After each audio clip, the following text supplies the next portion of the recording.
Well, hi, friend and Roonies. Welcome back to Broke, Brave, and Barely Breathing. If you're tuning in for the first time, I just want to reach out and give you a big, slightly awkward, ridiculous, but sincere virtual hug.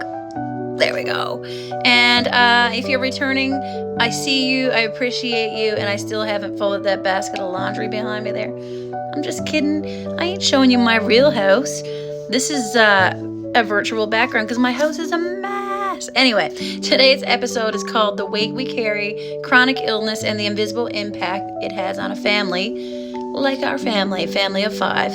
This one's a little heavier, but don't worry, I've tucked in a few little jokes here and there so that we don't go crying and stuff. I know my last one was heavy, but I just wanted to get some things off of my chest, even if nobody's watching. Sometimes it helps. Anyway, today I want to talk about the ripple effect of chronic illness, and not just on the person who's sick, but the whole family. When one person in a household is struggling with their health, the entire family begins to feel that and shift around that. It's like trying to play Jenga while the table is wobbling and someone's like, hurry, from across the room. It's nearly impossible. The whole family's going to shift, and that's just something you have to adjust to.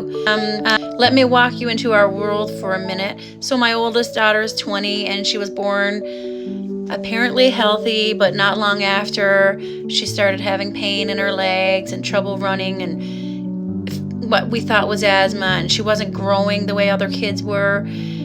She'd cry and hold her legs sometimes, and at 5 years old we were sitting in the doctor's office hearing the words, your daughter has a serious heart condition and unfortunately she's going to need surgery. You know that feeling when your world just tilts and your heart drops to your feet? Yeah, that feeling. She was also later diagnosed 5 years after this with Turner syndrome, which is a rare chromosomal condition that comes with a whole suitcase of medical issues. We've had years of tests, needles, medications, late night visits to the hospital. Phone calls with doctors became our normal. We were the family that you could we could navigate a children's hospital with our eyes closed, basically. And if you're wondering how many vending machine coffees it takes to survive that kind of life, it's somewhere between way too many and now you have a permanent heartburn for eternity. So back to the craziness. My middle child, he was actually born healthy. He's strong, smart, sweet, and amazing, and I'm so blessed for that. But while that's an enormous blessing, it also came with guilt. The guilt that I could never quite give him the full attention that he deserves. He had to learn way too early how to be quiet, when I'm on the phone all the time with the doctors, and the guilt that he watched his sister and his younger brother need me in ways that he never did, or he could never have me. I was just too busy with the oldest and the youngest that I had to get him to learn quickly to do things for himself. Because I don't know if you watched my other episodes, but my youngest son was born with severe allergies, so severe that food became an enemy. Milk is deadly, eggs are deadly, wheat is dangerous for him, just pretty much everything, beef, all nuts, legumes, just everything, additives, dyes, colorings. You might as well just forget it all because it ain't happening. Some days it feels like I need a PhD on food labels just to drop into the grocery store. I've had to yell things like, oh my God, did you drop cheese on the floor? Or did you wash your hands? Like to the other kids. And it's like, why does food have to be such a trauma? And it's tough because you're trying to find a happy medium, between normalcy and realize that food is not actually a threat, but it is for our family. So you're trying to be calm, but keep your kid who's allergic to life alive, and be happy, and be a good mom, and live life. And it's just so much. It is so much. And if that's not enough, let's add in the severe eczema that he's had ever since he was born, wrapped in bandages, he looked like he was a burn victim for many years, and he never got to see his hands basically until he was 2 years old. Just skin falling off, and like phone appointments because he was so allergic to like the outdoors and the indoors and everything around him that we couldn't even take him outside because his throat would close off. So we had appointments with dermatologists on the phone, and then if we did have to go out, we'd have to put a shield over him so the sun didn't shine on him because he would break out in hives from that. And it became to the point where even if you held him, your hands would, like the hives from your hands would swell up on his body. And then if you turn on the lights, like the old, I think it was the old fashioned, or no, the fluorescent lights, he would like it would give him like a sunburn. It was actually insane. It was so insane that it sounds crazy to talk about, but it is true. He's literally been a bubble boy, especially when he was younger. But I find that over time, his immune system is developing and he's becoming better around certain things. Like, I never thought he'd ever be able to go to school, but he goes to school now.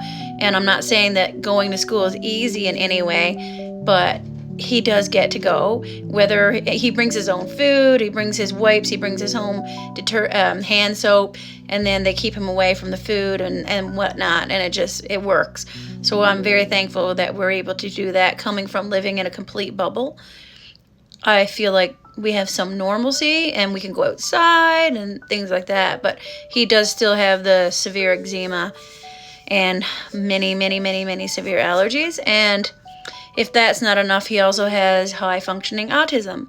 So he functions pretty normal, understands most things, but he's very likes to be very structured, and he doesn't like change, and he doesn't quite grasp and understand everything. Like when I tell him no, you can't have food because you can only have this, this, and this, he goes into the red zone and has meltdowns. I want this and I want it now. And then he gets upset and he's like, I don't even want to eat because everybody else gets this. And so we're like hiding food so that we don't make him feel bad. And it's just tough because it's an everyday thing, and the other kids want to order pizza or go out for an ice cream or just go to the park, like just go in a restaurant, sit down and say, I'd like to order something. It's freaking tough because with him, there's nothing he can order. And then I myself have allergies, asthma, so I'm allergic to garlic, and I'm allergic to peanuts and shrimp, and salmon has been causing me a problem, and just a few other things. So we have my husband who's a diabetic, so he can't have like sugar, and we're trying to do a low carb. And then we've got him who's allergic to that, so restaurants just ain't happening, and it just breaks my heart. But anyways, it is what it is, right? You can only do what you can do, and we just got to live with this life we were given. And then on top of all of this, like, while all of this is happening, the world just has to keep spinning, and bills keep arriving, and siblings need love, and partners get tired, and you still need to try and function like a normal human, except your definition of normal has been turned inside out, upside down, and stomped on. People often ask, how do you do it? The truth is, I don't always.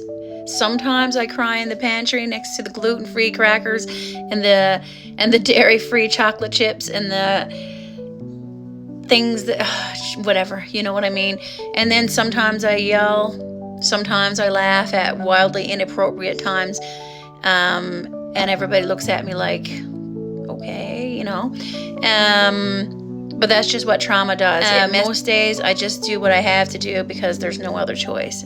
Who else is going to do it? And through all of this, I know I'm not alone. I'm not the only one. And there's people out there with so many problems.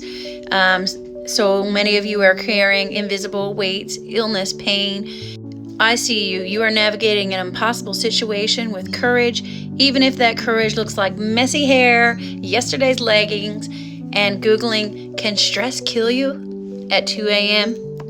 You are not alone.